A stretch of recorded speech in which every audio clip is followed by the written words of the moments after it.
ఆదివారం మనమందరం కూడా ఆయన పరిశుద్ధ మందిరంలో దేవుని వాక్యాన్ని ధ్యానించడానికి మంచి కృపా సమయాన్ని దేవుడిచ్చాడని నమ్ముతూ, దేవుడు వాతావరణం కూడా ఎంతో వేడిమి నుంచి చల్లదనానికి, ఆ యొక్క భయంకరమైన ఎండ తీవ్రత నుంచి చక్కటి ఆ యొక్క మేఘాలతో కూడిన చల్లటి వాతావరణంలోకి దేవుడు నడిపిస్తూ వస్తున్నాడు. కనుక మనందరం కూడా దేవుడి కాలాలను, ఋతువులను, ఆయన సంవత్సరాలను మారుస్తూ మన జీవితాలను కూడా మార్చేవాడని నమ్ముతూ, మనల్ని మార్చడానికే మనం ఇక్కడికి తేబడుతున్నామని నమ్మితే చాలా సంతోషం. కనుక ఒక వ్యక్తి స్కూల్కి వెళ్తే చదువు లేని వాళ్ళు చదువు నేర్చుకొని బయటికి రావడానికి, హాస్పిటల్కి వెళ్తే ఒక రోగంలో నుంచి, వ్యాధిలో నుంచి బాగుపడి మార్చబడి రావడానికి అవకాశం ఉన్నప్పుడు దేవుని మందిరంకి వస్తే కూడా మనం కూడా ఎంత మార్చబడాలి. కనుక అలాంటి దృక్పథంతో దేవుడు మనకు మంచి వాక్యాన్ని అనుగ్రహిస్తుండగా దేవుని యొక్క సన్నిధిలో మనందరం కూడా కొన్ని మాటలు బైబిల్లో నుంచి తీద్దాం. మొట్టమొదటిగా మనము యోహాను సువార్తలో 3వ అధ్యాయము తీసి ఒక మాటను మనము నేర్చుకుందాం. యోహాను సువార్త 3వ అధ్యాయము, John the gospel 3rd chapter. యోహాను సువార్త 3వ అధ్యాయంలో ఇలాగున కొన్ని మాటలు రాయబడినాయి, చూడండి. యూదుల అధికారి అయిన నికోదేమను పరిసయ్యుడు ఒకడుండెను. అతడు రాత్రి యందు ఆయన యొద్దకు వచ్చి, బోధకుడా, నీవు దేవుని యొద్ద నుండి వచ్చిన బోధకుడవని మేమెరుగుదాం. John the gospel 3rd chapter, యోహాను సువార్త, న్యూ టెస్టిమెంట్లో 4th బుక్, న్యూ టెస్టిమెంట్లో 4th బుక్ యోహాను సువార్త. ఆ యొక్క జాన్ 3rd చాప్టర్లో ఇలాగున యేసు ప్రభు దగ్గరికి ఒక రాత్రి రోజు నికోదేమని ఒక పరిసయ్యుడు వచ్చాడని, మత సంబంధమైన, ఆ యొక్క మందిర సంబంధమైన, ధర్మశాస్త్ర సంబంధమైన ఒక వ్యక్తి వచ్చి యేసు ప్రభుతో అంటున్నాడు, బోధకుడా, నీవు దేవుని యొద్ద నుండి వచ్చిన బోధకుడవని మేము ఎరుగుదము. దేవుడు అతనికి తోడై ఉంటేనే కానీ నీవు చేయుచున్న సూచకులు ఎవడూ చేయలేడని ఆయనతో చెప్పాను. అందుకేసు అతనితో అంటున్నాడు, ఒకడు క్రొత్తగా జన్మిస్తేనే కానీ అతడు దేవుని రాజ్యంను చూడలేడని నీతో నిశ్చయంగా చెప్పుచున్నానన్నాడు. ఈ మాటలు దేవుని యొక్క వాక్యంలో మనం కొద్దిసేపు అర్థం చేసుకోవడానికి ప్రయత్నించి ఈరోజు దేవుని వాక్యాన్ని ఏంటో గమనిస్తాము. యేసు ప్రభు దగ్గరికి వచ్చిన ఈ యొక్క నికోదేము రాత్రి వేళ వచ్చి యేసు ప్రభువుని అడుగుతున్నాడు, దేవుని రాజ్యాన్ని పొందాలంటే ఏం చేయాలి అని తన మనసులో ఉన్నదాన్ని యేసు ప్రభు ఎరిగి ఆయన వచ్చి పొగుడుతుండగానే దేవుడు, చూడండి, అసలు ప్రశ్న కూడా ఏమీ వేయలేదు. యేసు ప్రభువుని ఆయన ఒక మార్గాన్ని సూచించమని అడగలేదు. తనకు ఒక బోధ చేయమని కానీ ఒక సందేహాన్ని కూడా ఆయన వ్యక్తపరచక ముందే తనను పొగుడుతుంటేనే యేసు ప్రభు మధ్యలో దాన్ని కట్ చేసేసి, ఇంకా సమయము రాత్రి వ్యర్థంగా కాలయాపన చేయడం మంచిది కాదని తన మనసులో, తన హృదయంలో, తన ఆశ, తన యొక్క బ్రతుకులోని లోటు, తన బ్రతుకులోని నిరాశ, దేవుని యొక్క సన్నిధిలో పరిసైడుగా ఉండి కూడా ఆయన జీవితంలో ఏమీ లేదని యేసు ప్రభు బాహాటంగా ఎరిగిన వాడై ఇంకొక నిమిషం కూడా సమయం వ్యర్థం చేయకుండా దేవుడు తన సమయాన్ని కూడా దేవుడు కాపాడుకుంటూ కూడా సూటిగా మాట్లాడాడు. కనుక మన తెలుగు భాషలో బాగా నడిచాడు, సుత్తి కొట్టకుండా సూటిగా చెప్పంటారు.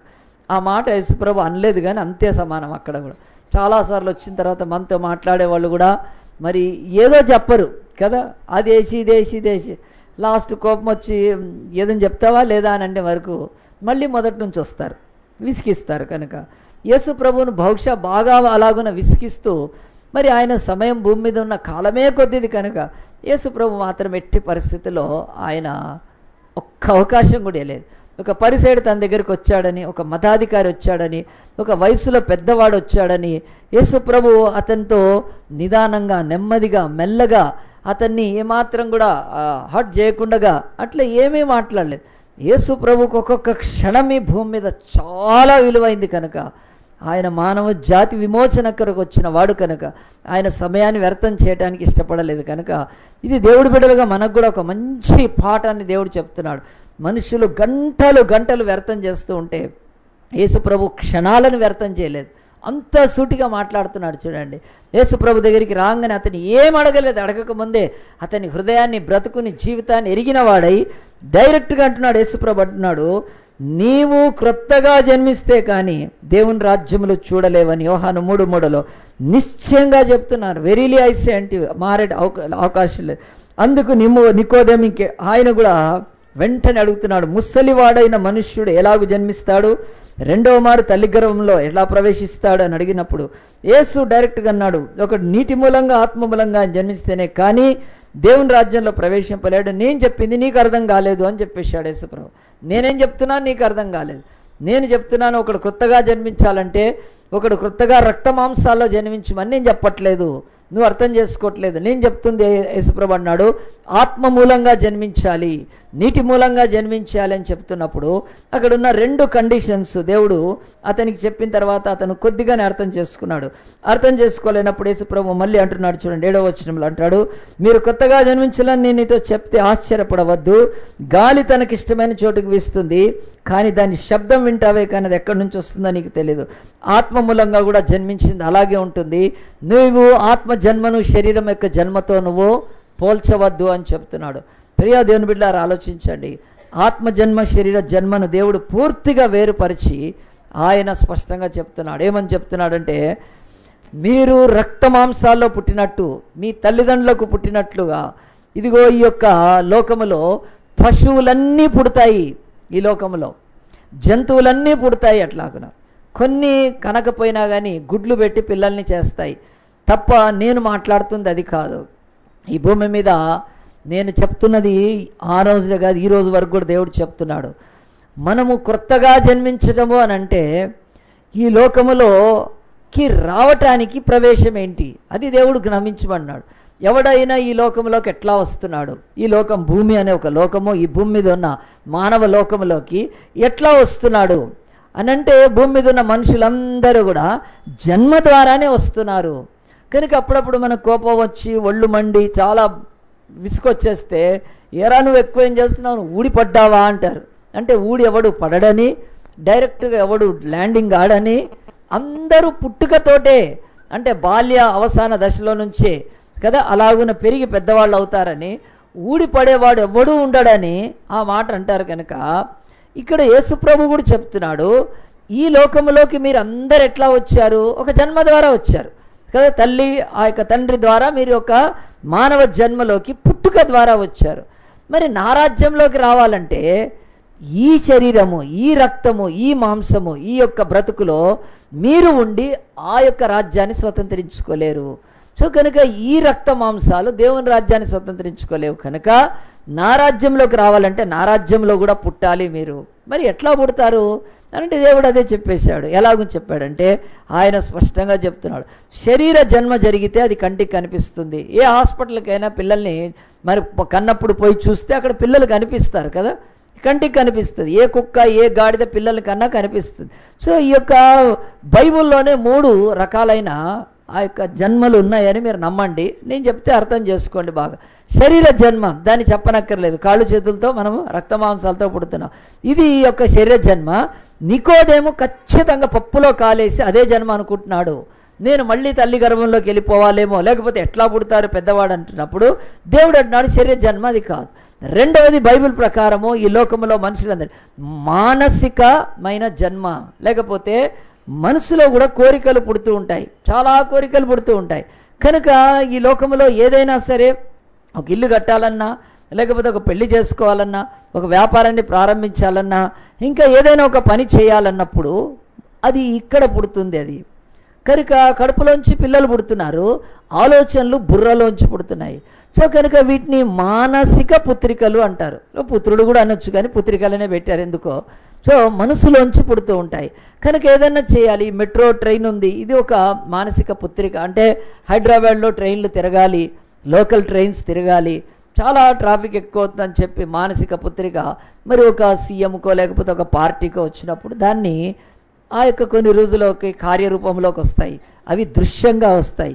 సో పుట్టిన పిల్లలంతా శరీరం ఎట్లా కనిపిస్తున్నారో అలాగునే మానసికంగా కూడా ఏదైనా పుట్టినవి మొదట్లో కనపడవు, కానీ అది కార్యరూపం దాల్చిన తర్వాత ఖచ్చితంగా కనిపిస్తాయి. దేవుడు అంటున్నాడు ఇవి 2 కాదు అని చెప్తున్నాడు నా రాజ్యంలో ప్రవేశించడానికి. శారీరకంగా పుట్టడం కాదు, మానసికంగా కూడా మీరు ఆలోచించి నేను క్రిస్టియన్ అయిపోదామో, నేను దేవుని రాజ్యంలోకి వెళ్ళిపోదామో అని అనుకుంటే కుదరదు. నేను కూడా ఎవరినైనా మిమ్మల్ని క్రిస్టియన్గా చేయాలి, దేవుని బిడ్డల్ని చేయాలి అని అనుకుంటే అది కాదు. అది బైబిల్ చెప్తుంది ఈ యొక్క శారీరక మానసిక జన్మ కానిది ఇంకొకటి బైబిల్ అంటుంది ఆత్మానుసారమైన జన్మ. దాన్ని దేవుడు నియరెస్ట్గా దేంతో పోల్చాడంటే దేవుడి యొక్క ఆత్మ వివేచన జ్ఞానముతోటి నువ్వు అర్థమైతే చేసుకుంటావు, దాన్ని గ్రహించగలిగినంత గ్రహిస్తావు, కానీ దాన్ని చూపించటానికి వీలు పడదు అని చెప్తున్నాడు. దానికి దేవుడు గాలి ఎటు నుంచి ఎటు వీస్తుందో నీకు తెలియదు, కానీ గాలి మాత్రం ఉందని అక్కడ తెలుస్తుంది కదా. నాకు గాలిని చూపించు అంటే చూపించలేవు నువ్వు, కానీ గాలి యొక్క మరి ఉనికిని మనము తెలుసుకుంటాం. ఎట్లా తెలుసుకుంటాం? గాలి అడగకపోతే వెంటనే ఇక్కడ ఉక్కబోస్తుందని గాలి ఉన్న చోటికి వెళ్ళిపోతాం. గాలి అస్సలే లేకపోతే చచ్చేపోతారు కనుక. సో చల్లగాలి వస్తుందా, వెచ్చటి గాలి వస్తుందా? ఎండాకాలం రోడ్ల మీద తిరుగుతుంటే వడదెబ్బ ఎందుకు దానికి వస్తున్నారు? ఆ యొక్క వేడి గాలి ఉంటుంది కనుక అది బాడీలో డీహైడ్రేషన్ ఎక్కువ చేసి ఉన్న ఫలానా వాటర్ కంటెంట్ తగ్గిపోతే చచ్చిపోతారు కనుక వాళ్ళు ఏమి హార్ట్ అటాక్ వచ్చి కాదు, ఏమీ కాదు, మొత్తము బాండ్ అంతా కూడా మరి డీహైడ్రేషన్ వచ్చి. అంటే వేడి గాలికి చల్లగాలికి మనకు తేడా తెలుస్తుంది.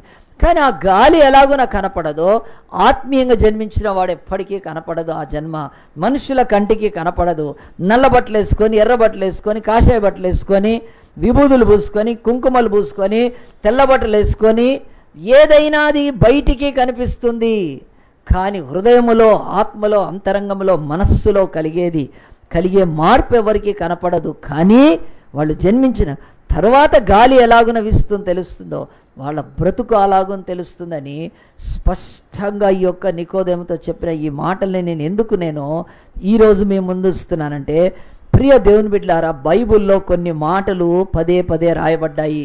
అవి ఆ యొక్క మాటలు చూడండి. యోహాను సువార్తలో ఇప్పుడు 3వ అధ్యాయంలోని ఈ యొక్క మాట మనం అది చదివి ఇంకోటి వదిలేస్తుంటాం. కానీ దేవుడు 3వ వచనంలో, అందుకు యేసు అతనితో, ఒకడు క్రొత్తగా జన్మించితేనే కానీ రౌండ్ చేసుకోండి, కానీ దువ్వాని కదా, ఇవన్నీ కూడా చిన్నగా ఉన్నప్పుడు ఉండేవి, ఇప్పుడు లేవు కదండి. అంతా కూడా పైసలు వచ్చినాయి. ఇప్పుడు పైసలు కూడా ఎవరు తీసుకోవట్లేదు.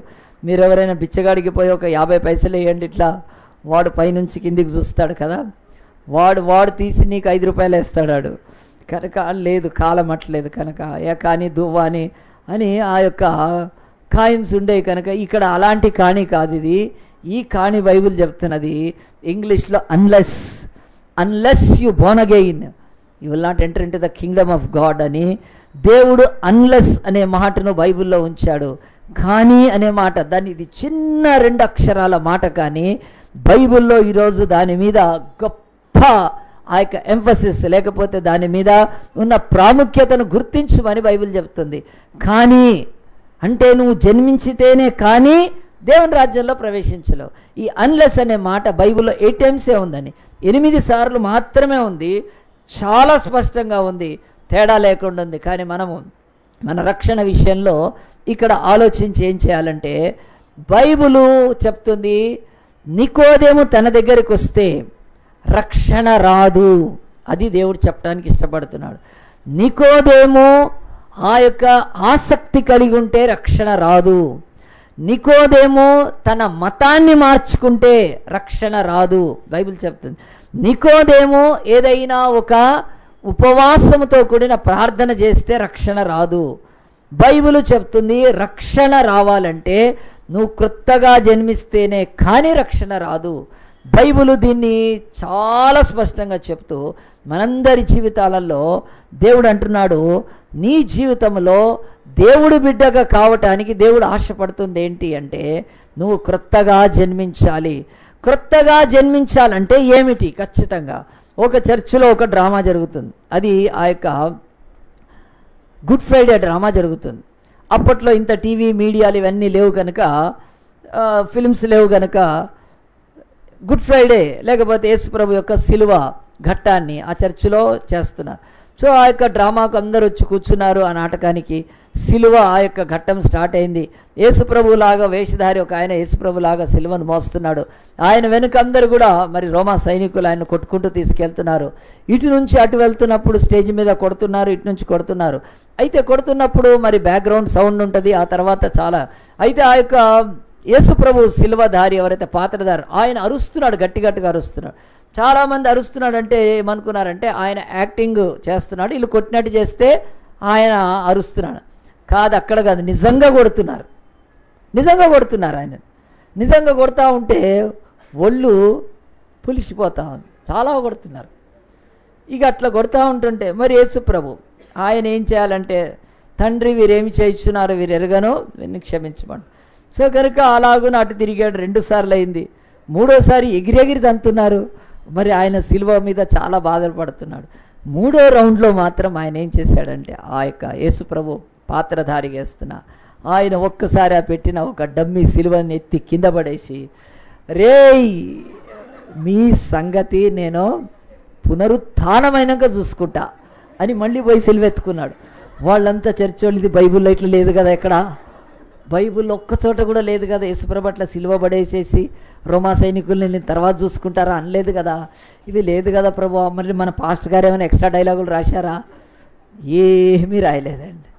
వాడికి ఒళ్ళు హూనమైపోతుంది కనుక ఇక వార్నింగ్ ఇవ్వకపోతే వాడు నిజంగా సిలువ వేసినా వేస్తారు. వాడు ఎందుకైనా వార్నింగ్ ఇచ్చేశాడు. మళ్ళీ సిలువనెత్తుకొని ఆయన చూసేవాళ్ళంతా వాకారు, ఇదేమి కొత్తగా ఇప్పుడు లేటెస్ట్ యేసుక్రీస్తు ఆయన కనుక ఇక మనం ఏమీ అనలేము. సరే దేవుని బిడ్డలారా, ఎందుకు ఈ మాట నేను చెప్పాల్సి వచ్చిందంటే ఈ చిన్నది యోహాను 3:3లో దేవుడు చెప్తున్నాడు, వాళ్ళు క్రైస్తవులు, దేవుని బిడ్డలే, నీతిమంతులే, యేసుప్రభు రక్తం చేత కడగబడ్డ వాళ్ళగా చర్చికి వస్తూ పాటలు పాడుతూ ఆరాధిస్తూ దేవునికి కానుకలిస్తూ ఈ లోకంలో ఏ విగ్రహాన్ని దేవుణ్ణి కూడా ఏమి నమ్మకపోయినా బైబిల్ అయితే అంటుంది వాళ్లకు క్రొత్త జన్మ కలగలేదు. వాళ్ళు చాలా మార్చుకున్నారు కానీ మనస్సును మార్చుకోలేదు.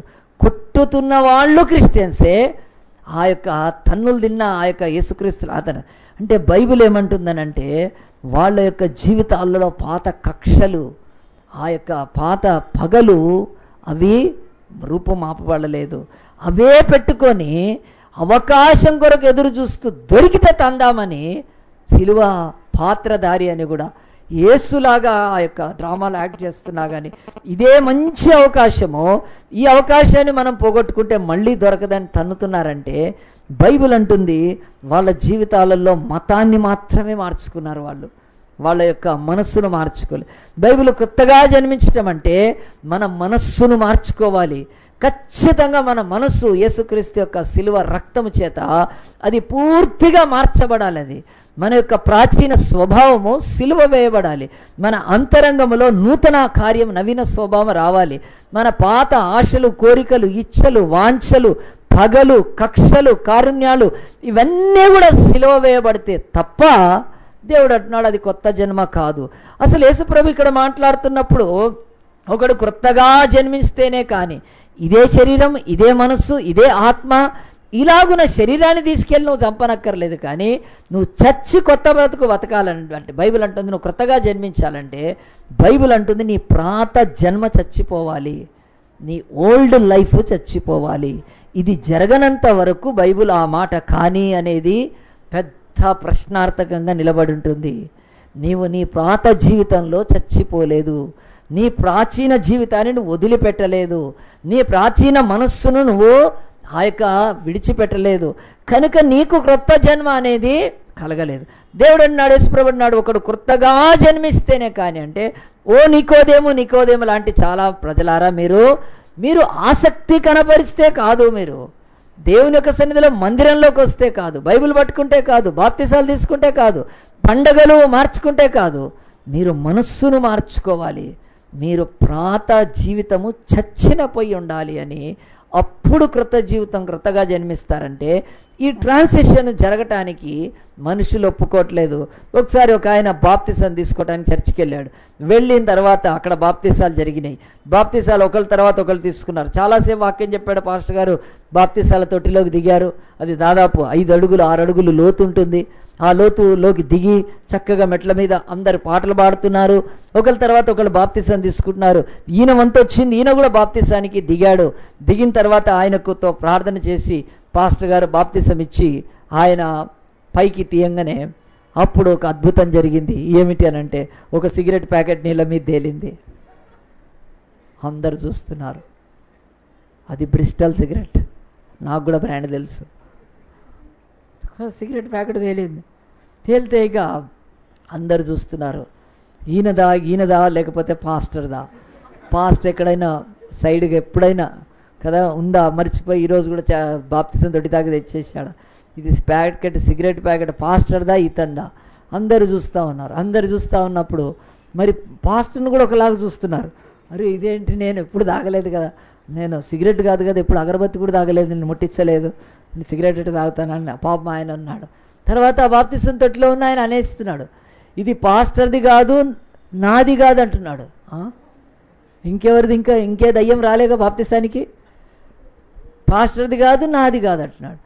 అందరు ఇంకా నీళ్ళలోంచి బయటికి రావట్లేదు, పెట్టి చూస్తూ ఉంటే అప్పుడు పాస్టర్ అన్నాడు, ఆయన ఏం చెప్పాలి, ఇక పాస్టర్ అక్కడ బుక్ అయిపోయాడు అంటారు కదా, ఏంట్రా నాయన నన్ను చూస్తున్నారు. అప్పుడు ఈ వ్యక్తి బాప్తిసం తీసుకుని ఆయన చెప్తున్నాడు, ఇది నాది కాదు లేకపోతే పాస్టర్ది కాదు అంటే సెక్స్టెంట్ ఆయన దాగి పెట్టాడా, నీళ్ళు నింపినాడు కాదు కాదు చెప్తున్నాడు, ఇది నాది కాదు పాస్టర్ కాదు, క్లియర్గా చెప్తున్నాడు అండి. ఇది యాదయ్యది అని చెప్తున్నాడు, ఒక పేరుట్టిగా చెప్తున్నాడు. వాళ్ళు అన్నారు, యాదంటే నువ్వే కదా అంటే, కాదు కాదు నేను కాదు యాదని, నేను ఈ బాప్తిసం వరకు వచ్చినంత వరకు పాస్టర్ లోపల వాక్యం చెప్పే వరకు కూడా సిగరెట్ తాగి లోపలికి వచ్చాడండి. చాలా భయంకరమైన ఆ సిగరెట్ అనే వ్యసనానికి బానిసగా బతుకుతున్నాడు. పాస్టర్ ఎప్పటి నుంచో చెప్తున్నాడు, ఇక రక్షణ పొందామనుకొని వచ్చాడు. దేవుడి మందిరంలోకి వచ్చే ముందు కూడా బయట తాగి ప్యాకెట్ అలాగున పెట్టుకున్నాడు. వాక్యం విన్నాడు, కన్నీళ్లతో పశ్చాత్తాపం పొందాడు. ఆ తర్వాత నిజమైన మారుమనసు అతనికి వచ్చింది. కానీ ఆ యొక్క కన్నీటి ప్రార్థనలో ఆ వాక్యంలో లీనమైపోయి దాన్ని తీసి బయట పడేయలేదు. కానీ నీళ్ళల్లోకి వెళ్ళినప్పుడు అది బయటకు వచ్చినప్పుడు చెప్తున్నాను, నిశ్చయముగా అది యాదయ్యదే. మరి నువ్వే కదా అంటే, నేను యోహానుని అన్నాడు. చెప్పండి కొడదామా అండి. బైబిల్ అంటుంది ఆ యాదయ్యనో ఇక్కడ దాకా నాతోటి వచ్చాడు ఆ పాత వ్యక్తి. కానీ నేను ఎప్పుడైతే పాస్టర్ చెప్తున్నట్టుగా నేను వాక్యం విన్నానో, నా పాత బ్రతుకు చచ్చిపోయి మరణించింది కనుక ఇక ఎంత మాత్రం నా సిగరెట్ ప్యాకెటే కాదు, నాకు యోహానని పేరు పెడతా అన్నాడు. ముందే నేను పేరు మార్చుకుంటానన్నాను అని చెప్పి లేచి బయటకు వచ్చాడు. ఇది ఎందుకు ఇలస్ట్రేషన్ చెప్పానంటే ఆలోచించండి. చాలామంది క్రొత్తగా జన్మించితేనే కానీ అని మాట చాలా తేలిగ్గా తీసుకుంటున్నారు. కానీ పాత జీవితం చచ్చేంత వరకు కొత్త జీవితం దేవుడు ఇవ్వలేడు. నీకేదేమో నువ్వు ఎంత గొప్ప భక్తిపరుడవైనా, ఎంత నీకు ధర్మశాస్త్రం తెలిసినా, నువ్వు ఎంత ఉపవాస ప్రార్థనా పరుడవైనా, ఎంత లోక సంబంధమైన నీతి కలిగిన వాడవైనా, ఈ లోక సంబంధంగా ఎంత ఆ యొక్క కానుకలిచ్చే గొప్ప దాతవైనా, దేవుడు వాక్యం చెప్తుంది నువ్వు చావాలి. నికోదేమనేవాడు చచ్చితే తప్ప క్రొత్త జన్మ దేవుడు ఇవ్వలేడు. కనుక ఇది దేవుడు కాని అనే మాటను ఎందుకు వాడుతున్నాడంటే, మీరు పాత దానితో కొత్త దానికి అంటు వేయలేరు, పాత బ్రతుకులో ఉండి క్రొత్త బ్రతుకు బ్రతకలేరు, అది వీలు పడదు కనుక అని చెప్పి యేసుప్రభు అంటున్నాడు, నీవు క్రొత్త జన్మెత్తితేనే కానీ, అంటే క్రొత్తగా జన్మిస్తేనే కానీ దేవుని రాజ్యంలో ప్రవేశించలేడు అంటున్నాడు. దేవుని వాక్యంలో 2 వచనాలు చూపిస్తాను. గలతీయులకు రాసిన పత్రిక 2:20 దేవుని యొక్క వాక్యం, గెలషియన్స్ 2:20 ఈ అనుభవాన్ని ఇక్కడ ఇదే పరిసయుడు తబ్బిబ్బవుతున్నాడు, వెనక ముందు అవుతున్నాడు. కానీ ఇలాంటి పరిసయుడే మత ప్రవిష్టుగా, నేను క్రీస్తుతో కూడా సిలువ వేయబడి ఉన్నాను, ఇకను జీవించువాడను నేను కాదు అంటున్నాడు. నేను క్రీస్తుతో చచ్చిపోయాను ఒకరోజు. నేను 8వ దినమున సున్నతి పొంది ఆ యొక్క బెన్యామీను గోత్రంలో పుట్టి పరిసయుడనై పెరిగి మత నిష్ఠ కలిగి ధర్మశాస్త్రాన్ని గమలియేలు పాదాల దగ్గర తెచ్చుకుంటే నాకు వచ్చింది ఏమిటి అంటే, నాకు పాపము సంక్రమించింది, ధర్మశాస్త్రం దాన్ని తీసివేయలేకపోయింది. కనుక నేను క్రీస్తులో చచ్చిపోయాను అని చెప్తున్నాడు. నేను చచ్చాను కనుక అనేకులు నా ద్వారా బ్రతుకుతున్నారు. నేను చచ్చిపోయాను కనుక నాకు క్రొత్త జీవితం దేవుడిచ్చాడు. నేను పాత జీవితాన్ని వదులుకున్నాను కనుక, సమాధి చేశాను కనుక ఈరోజు క్రీస్తులో బ్రతుకుతున్నానని గలతీయులకు రాసిన పత్రిక 2:20 పౌలు చెప్తున్నాడు. ఇదిగో నేను మరణించాను, నేను ఇక జీవించి లేను అని చెప్తున్నాడు. ప్రియ దేవుని బిడ్డలారా, ఎంతమంది మాట చెప్పగలుగుతారు? నేను ఈరోజు ఆ మాట మీద ఎందుకు నేను చెప్తున్నానంటే, ఇంకెన్ని సంవత్సరాలు ఇలాగున్న చర్చికి వచ్చినా నీవు క్రొత్తగా జన్మించింది లేనిది దేవుడికి స్పష్టంగా ఎప్పుడు తెలుస్తుందంటే, నీ పాత జీవితము చనిపోతేనే కానీ దేవుడు కొత్త జీవితం ఇవ్వలేడు. నీ పాతది ఏమిటో దాన్ని నిరంతరము చంపాల్సిందే. దాన్ని నీవు పాత స్వభావాన్ని, పాత వృత్తిని, పాత మాటల్ని, పాత ఆ యొక్క అంతరంగాన్ని ఎప్పుడు నువ్వు చంపితే కానీ దేవుడు క్రొత్తదనాన్ని ఇస్తూ పోడు కనుక ఈ విషయంలో ఆఖరి వచ్చిన ఒకటి చూడండి, యోహాను సువార్త 12:24లో, జాన్ ద గాస్పల్ 12:24లో దేవుడు చెప్తూ ఉన్నాడు, ఇది అసంభవమైంది కనుక మీరు సంభవమైనది నేర్చుకోండి అని చెప్పి మన క్రైస్తవ్యంలో యోహాను 12:24 చదవండి ఎవరైనా. గోధుమ గింజ భూమిలో పడి చావకుండిన ఎడల అది ఒంటిగా దేవుడు అంటున్నాడు, మీరు పాత జీవితంలో చచ్చిపోకపోతే, మీ జీవితంలో అది విడుదల లేకపోతే, దాన్ని మరి ఆ యొక్క చంపకపోతే మీ జీవితంలో ఎన్నడూ కూడా ఆ యొక్క కొత్త జీవితం ఉండదు అని ప్రభువు చెప్తున్నాడు. ఒకటి చెప్తాను వినండి. ఒక పెద్ద కంపెనీ ఉంది. ఒక కంపెనీకి యజమాని ఆయన ఏం చేశాడంటే, తన దగ్గర ఉన్న ఆయన చాలా వయసులో పెద్దగా అయిపోయాడు, ఆయనకు పిల్లలు ఎవరు లేరు. లేకపోయేవారికి ఆ కంపెనీ యజమానికి ఒకటి మంచిగా ఇది అనిపించింది ఏమిటంటే, ఆయన నా తర్వాత ఈ కంపెనీలో ఇంత కష్టపడి పనిచేస్తున్నారు కదా, వీళ్ళందరి నా తర్వాత యజమానిని అతన్ని చేసేయాలని చెప్పి ఆ పిల్లలు లేని ఆ యొక్క మరి ఒక గొప్ప కంపెనీకి యజమాని వాళ్ళందరినీ పిలిచి బోర్డులో ఎగ్జిక్యూటివ్స్ పెద్దోళ్ళు ఎవరైతే ఉంటారో అధికారులు వాళ్ళని పిలిచి ఒక మీటింగ్ పెట్టాడు. నేను ఇంకా ముసలివాడిని అయిపోయాను, నేను ఇంకా నా ఆస్తికి ఎవడు కూడా వారసులు లేడు, ఎంత పెద్ద కంపెనీ ఉంది ఇది, ఈ కంపెనీని మీరు తీసుకోవటానికి నేను ఎవరికైనా ఇచ్చేస్తాను, కానీ మీరు ఒక పని చేయాలన్నాడు. చాలామంది ఆశపడ్డారు, అబ్బా ఇంత పెద్ద కంపెనీ వస్తుందని చెప్పి. అందరినీ పిలిచాడు, మీకు చిన్న పని చెప్తాను, ఆ పని సరిగ్గా చేయాలని చెప్పాడు. ఏం చేయాలంటే అందరికీ విత్తనాలు ఇచ్చాడండి. ఒక్కొక్క విత్తనం ఇచ్చాడు. ఈ విత్తనం ఇస్తాను, దీన్ని మీరు చెట్టు చేసి దీన్ని ఫలింపజేస్తే మీరు ఎంత ఈ చెట్టు విషయంలో శ్రద్ధ తీసుకుంటారో దాన్ని బట్టి నేను అందరినీ పరీక్షించి మీకు ఈ కంపెనీని అప్పచెప్తానని. అందరు తీసుకెళ్ళి వాళ్ళ విత్తనాలను వాళ్ళ భార్యలకు చెప్పి, ఆహా ఏమీ గొప్ప అవకాశం మనకు కదా, సూపర్ సూపర్ సూపర్ బంపర్ ఆ యొక్క అవకాశం, కంపెనీ అంతా దొరికిపోతుంది, నువ్వు పనిచేసే కంపెనీ, నువ్వు ఆ కంపెనీకి అధిపతివి యజమానివి అయిపోతావంటే ఎంత అని చెప్పి ఆ విత్తనాన్ని ఏం చేశారంటే ఒక్కొక్కళ్ళు తీసుకెళ్ళి ఇంట్లో పాతి పెట్టారు. ఆ విత్తనము తర్వాత దానికి నీళ్లు పోస్తున్నారు. అలాగున నీళ్లు పోస్తూ ఉంటుంటే అందరి ఇళ్లల్లో ఆ యొక్క చెట్టు పెరుగుతుంటే ఇంకా పెద్దగా పెద్దగా అవుతుంటే ఒక ఇంటిలో ఒక అధికారి ఆ యొక్క కంపెనీలో చాలా మంచివాడు, ఆయన జిమ్, ఆయన పేరు, ఆయన పాపము నిరాశతో ఉన్నాడు. ఏంటంటే ఆ యొక్క విత్తనము అది మొలకెత్తట్లేదు, అది సంథింగ్ ప్రాబ్లం. వాళ్ళ భార్య అంది, సరే కాదండి ఇంకో తొట్లో పెడదామని చెప్పి దానికి ఎరువేసి ఏదో చేస్తుంది, ఏమీ రావట్లేదు. కాలం అయిపోతుంది, అందరూ చెప్పుకుంటున్నారు నా చెట్టు ఇంత బాగా వస్తుంది, నా విత్తనం ఇంత బాగా ఇదైంది అని చెప్తా ఉంటే ఆ కంపెనీలో అందరూ బాగానే ఉంది. అయితే ఈ జిమ్ ఎప్పుడు మాట్లాడినా నీ విత్తనం అది ఎక్కడ దాకా వచ్చిందంటే ఏం రావట్లేదు, అది సరిగ్గా రావట్లేదు అని అనుకున్నాడు. కానీ సరేలే నేను తర్వాత నీకెందుకులే అని చెప్పి నాకు బ్యాడ్ లక్ అనుకో. అలాగున కొన్ని రోజులు అయిపోయిన తర్వాత కాలం గడిచిపోయిందండి. కరెక్ట్గా ఆ విత్తనం అది వచ్చేసా 1 year అయిపోయింది. మళ్ళీ బోర్డు మీటింగ్ అయినప్పుడు అందరు వస్తూ ఉన్నారు. అందరు వాళ్ళ యొక్క తొట్టిని తీసుకొని చాలా మోసుకొని తీసుకొచ్చి పెడుతున్నారు. చక్కటి ఆ యొక్క ఆకులు, మంచి ఫలాలు, అది హైబ్రిడ్ ఏదో అయి ఉంటుంది, చక్కగా అనిపిస్తుంది. అందరు మీటింగ్లో తెచ్చిపెట్టి ఒక్కొక్కళ్ళ చెట్టు ఆకులు చక్కగా మరి చూస్తున్నప్పుడు ఈ జిమ్ అని అతను ఆ రోజు ఆఫీస్ ఎగ్గొడదాం అనుకున్నాడు. ఎగ్గొడదామనుకుంటే తప్పట్లా అంత పెద్ద ఆయన ఆ రోజు మీటింగ్ పెట్టినప్పుడు మనం అవమానపరిచి వెళ్ళాలి అని. మరి వెళ్ళాలంటే ఈరోజు ఆ తొట్టి తీసుకెళ్ళాలి కదా. నేను అలా భార్య అంది, తీసుకెళ్ళండి తప్పేముంది, మీరైతే ప్రయత్నం చేశారు కదా, నాకు సిగ్గుపోతుందేమో అక్కడ ఈ మాత్రం కూడా. అది ఒక అగ్రికల్చరల్ కంపెనీ లాంటిదే అనమాట, అలాంటిదే.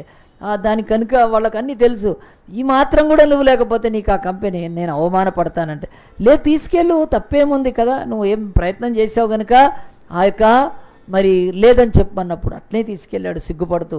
ఆ తొట్టిని పక్కన పెట్టాడు. బోర్డు మీటింగ్లో కూర్చున్నారు. ఒక్కొక్కళ్ళందరూ కూడా చెప్తున్నారు. ఈయన తన తొట్టిని దాక్కోపెట్టి తను మాట్లాడకుండా ఉండాలని ప్రయత్నం చేస్తుంటే ఆ యజమాని అన్నాడు, మీటింగ్ ఒకరి తర్వాత ఒకరు, జిమ్ నీ సంగతి ఏమన్నాడు. అరే నన్ను అడగడనుకున్నాను కానీ నన్ను అడిగాడని చెప్పి సిగ్గుతోటే లేచి, ఏది నీది తీసుకొని రా అంటే ఆ తొట్టి తీసుకొచ్చాడు. తొట్టి తీసుకొస్తే ఆ తొట్టి అక్కడ పెట్టినప్పుడు ఎందుకు ఇది ఫలించలేదు. మరి వాళ్ళందరివి చూడు ఎట్లా చక్కగా పెద్ద పెద్దగా వచ్చేసాయి, మంచి అంటే హైబ్రిడ్ ఫలాలు కూడా వచ్చాయి. 1 yearలో ఎంత, నువ్వేం చేయలేదా? లేదయ్యా నేను చేశాను సార్, దీనికి నీళ్ళు పోసాను, చక్కగా నేను విత్తనముకి ఎరువేశాను, కానీ అది అస్సలు రాలేదన్నప్పుడు అప్పుడు అన్నాడు ఓకే అని. అప్పుడు మిగతా వాళ్ళంతా కూడా ఆ జిమ్ని ఎట్లా చూస్తున్నారంటే, ఓ పనికి మాలినోడు చూడు అది పట్టుకొచ్చాడు ఒట్టి ఖాళీ తొట్టి, ఇక అని చెప్పి ఇక దాంట్లో చాలా వృక్షం పైకి వచ్చేసి మంచిగా ఎక్కువ ఫలాలు వచ్చి ఇక నెక్స్ట్ ఆ కంపెనీ ఎవరికి ఆ రోజు డాక్యుమెంట్లు కూడా అన్నీ తీసుకొచ్చి ఇక అఫీషియల్గా ఆ కంపెనీ ఎవరికి అంటే మార్చబడుతుందో యజమాని ఆ యొక్క అథారిటీ అదంతా కూడా రెడీ చేసిన తర్వాత లాస్ట్కి అందరు కాఫీ తాగండి అని చెప్పి తాగినాక అనౌన్స్ చేస్తానన్నాడు. పాపం జిమ్ అలాగనే తల దించుకొని ఈరోజు నాకు ఎంత ఇన్సల్ట్ అయిపోయింది, రాకున్నా వెంటనే ఆయన ఏం చేసినట్టే లేచి అనౌన్స్ చేశాడు, ఈ కంపెనీని అంతటిని కూడా నేను జిమ్కి ఇచ్చేస్తున్నా అన్నాడు. అందరు చూశారు, ఇదేంటిది, తొట్టిలో విత్తనం వేస్తే రాలేదు, అది ఏమీ లేదు, మొలక కూడా ఎత్తలేదు కనీసం. ఒక్కొక్కళ్ళు ఇంత ఎత్తు వచ్చేసినాయి మొక్కలు, చక్కగా ఫలాలు కూడా వచ్చేసేసాయి అని చెప్పి వాళ్ళంతా మాకు కాకుండా తొట్టిలో వేసి ఆ యొక్క విత్తనం కూడా ఏమీ బయటికి కనపడకుండా మొలక కూడా రాని ఈయనకు ఎట్లా ఇచ్చాడు అని చెప్పినప్పుడు అప్పుడు ఆయన కంపెనీ యజమాని చెప్పాడు, ఒరే మీరందరూ కూడా నా సన్సు కదా, ఎంత డేంజర్ కాలరా మీరు, నా కంపెనీలో ఉన్నారు మీరు, కానీ దేవుడే నన్ను కాపాడాడు రా అని చెప్పి వాళ్ళకి క్లియర్గా చెప్పాడండి. ఏమని చెప్పాడండి, అసలు నేను ఇచ్చిన విత్తనము అది ఎప్పటికీ మొలకెత్తదు, నాకు తెలుసు అది. మీ అందరికీ ఉడికిచ్చిన విత్తనాలు ఇచ్చాను, జిమ్ తీసుకెళ్ళి ఆ విత్తనం ఇచ్చేసి యథార్థంగా అది రాలేదు బయటికి, అది రాదది నాకు తెలుసు. మీ విత్తనాలు ఎవ్వడివి రాలేదు, నేను ఇవి కాక వేరే విత్తనాలు తెచ్చి నాకు డూప్లికేట్ కొట్టి కొడుతున్నారా, ఎంత మోసం చేస్తారా నా కంపెనీలో మీరు. అర్థమవుతుందండి నేను చెప్తున్నాను, బాగా అర్థం చేసుకోండి, ఇది కథ కాదు, ఇది రియాలిటీ చెప్తున్నాను. ఈరోజు వరకు కూడా జిమ్ములాగా యథార్థంగా లేడెవ్వడు. ఆయన కంపెనీ యజమాని ఇచ్చిన విత్తనం అసలు ఫలించలేదు అసలు, కానీ కంపెనీ ఆ యొక్క కంపెనీ దక్కుద్దని, దాని ఆస్తులంతా దక్కుతాయని ఆ యొక్క యజమానిని మోసం చేసేసేసారు అందరూ. ఎవ్వడి విత్తనం రాదు ఆయనకు తెలుసు. ఎవరు యథార్థంగా ఉంటారో వాళ్లకు నా కంపెనీని ఇద్దామని చెప్పాను. జిమ్ అనే అతను యథార్థంగా ఉన్నాడు, ఈ విత్తనం రావట్లేదని చెప్పి అలాంటిదే ఇంకో విత్తనం తెచ్చి పెట్టితే అది నన్ను మోసం చేయడం. ఇక్కడికి ఆపేస్తానండి ఈ స్టోరీ, ఎప్పుడు గుర్తుపెట్టుకోండి, ఈరోజు డేట్ రాసి పెట్టుకొని. ప్రతి క్రైస్తవుడు కూడా బయట వేషం వేస్తున్నాడు, సీడు లోపల ఫలించలేదు. దేవుడి వాక్యం హృదయంలో ఫలిస్తే అది చాలా డిఫరెంట్గా ఉంటుంది. అది బయటికి ఈరోజు మతం అనే ఆకులు, పండగలనే ఆకులు, ఈ క్రైస్తవం అనే యొక్క మీటింగులు, ఈ బైబిళ్ళు, ఈ ఆరాధనలు, పాటలు, ఇవన్నీ కూడా బయట డెకరేషన్లే కానీ లోపల ఏమీ కాలేదు. దేవుడు అంటున్నాడు, ఒకడు కొత్తగా జన్మించాలంటే పాత జీవితం చచ్చుంటే తప్ప రాదు కొత్త జీవితము. పాత జీవితం అందుగురించాడు, గోధుమ గింజ భూమిలో పడి చావకుండిన ఎడల కదా అది చస్తేనే విస్తారంగా ఫలిస్తుంది. మోసం చేసుకోవడం మేము క్రిస్టియన్స్ అని చాలాసార్లు చేసుకుంటున్నాం. చెప్పాను, చిన్న స్టోరీ వినండి. బైబిల్ అంటుంది అవసరం లేదు, నాలో ప్రేమ లేదు, నాలో మంచితనం లేదు, నాలో యథార్థత లేదు, నాకేడ ఫలించింది వాక్యం. నాలో యథార్థంగా ఉండడం బెస్ట్. కన్నీళ్లు గార్చి ప్రభా నాలో ఏం క్రిస్టియానిటీ లేదు. ఈ క్రిస్టియానిటీ అంతా బయట డెకరేషన్ క్రిస్టియానిటీ, ఈ క్రిస్టియానిటీ అంతా కూడా బయటికి కనిపించేది తప్ప మనస్సు చెప్తూ ఉంటుంది. నువ్వు ఎప్పుడైనా ఇసురక్తంతో కడగబడ్డ అనుభవం ఉందా? పశ్చాత్తాపంతో కన్నీళ్లతో దేవుని యొక్క బిడ్డగా మారిన అనుభవం ఉందా? ఉంటే నీలో ఆత్మఫలం వస్తుంది. అది ఆత్మఫలం ఏమీ లేకుండా బయట మనం ఇలాగున దేవుడిచ్చే ఆ యొక్క చెప్పాను కదా, కంపెనీ యజమాని యొక్క కంపెనీ దక్కుతుందని, కంపెనీ యొక్క ఆస్తులు దక్కుతాయని, కంపెనీ ఏదో ఒక మేలు జరుగుతుంది, నేను అధికారిని అవుతాను నా కింద. అలాగున క్రైస్తవులు కూడా దేవుని దగ్గరికి వచ్చి నాకు స్వస్థత కావాలి, నాకు పెళ్లి కావాలి, నాకు అప్పులు తీరాలి, దీని మీద బయట వేస్తుంటే మనుషులు మోసపోతారు కదా, దేవుడు మోసపోతాడా అండి? యజమాని విత్తనం ఇచ్చినోడు అందరికీ ఇచ్చాడు, ఆయనకు తెలుసు ఏ విత్తనమో. యజమానికి ఇంత కూడా డౌట్ లేదు తను ఇచ్చిన విత్తనాలు, ఆయన దాంట్లో ఎక్స్పర్ట్ కనుక ఇచ్చాడు. ఇస్తే ఆయన్నే మోసం చేస్తున్నారు. నీ పరలోకపు తండ్రి నీకు ఇచ్చిన విత్తనం యేసుక్రీస్తు రక్తం తెలియదు ఆయనకు, కనుక బయటికి వేస్తున్నారండి. అది వేయడము, ఊపడము, కింద పడిపోవడము, గిలగిల కొట్టుకోవడము, కర్చీఫ్లు అమ్ముకోవడము, నూనెలు కొనుక్కోవడం, ఇదంతా అంటున్నాడు. అరే మారు మనసుకు ఏదైనా సూచన కనిపిస్తుందా?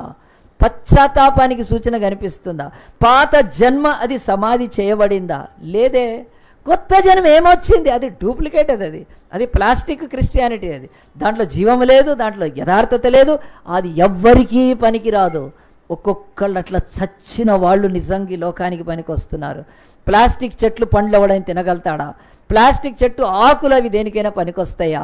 నువ్వు తినకపోవచ్చు, నువ్వు తింటావేమో ప్లాస్టిక్ అనుకొని. ఒక మేకకు పెట్టి చూడు ప్లాస్టిక్ ఆకులు, అది ఇట్లా చూస్తుంది కదా, నీ చెవులు ఆగుతారా అంటది.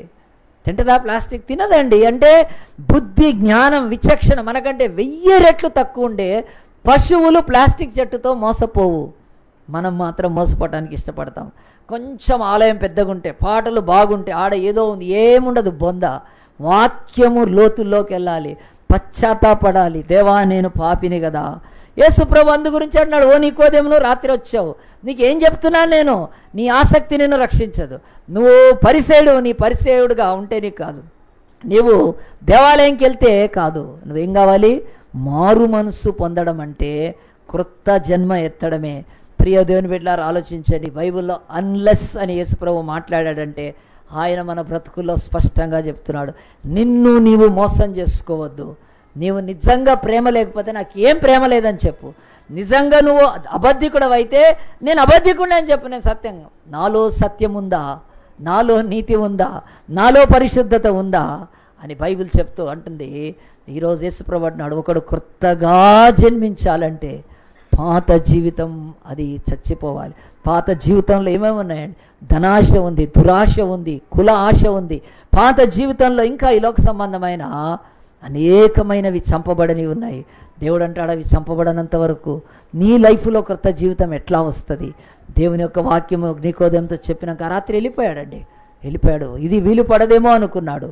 కానీ బైబిల్ చెప్తుంది, దొంగలను, వేశ్యలను, బందిపోట్లను దేవుడు మార్చగలిగిన ఎవరిని మార్చలేకపోయాడంటే బైబిల్ అంటుంది, తమను తాము మోసం చేసుకునే వాళ్ళని మార్చలేడు. కనుక ఈ మాట మీరు గుర్తుపెట్టుకోండి. ఈరోజు మీరు కూడా వెళ్ళినాక దేవుడు చూస్తూ ఉంటాడు.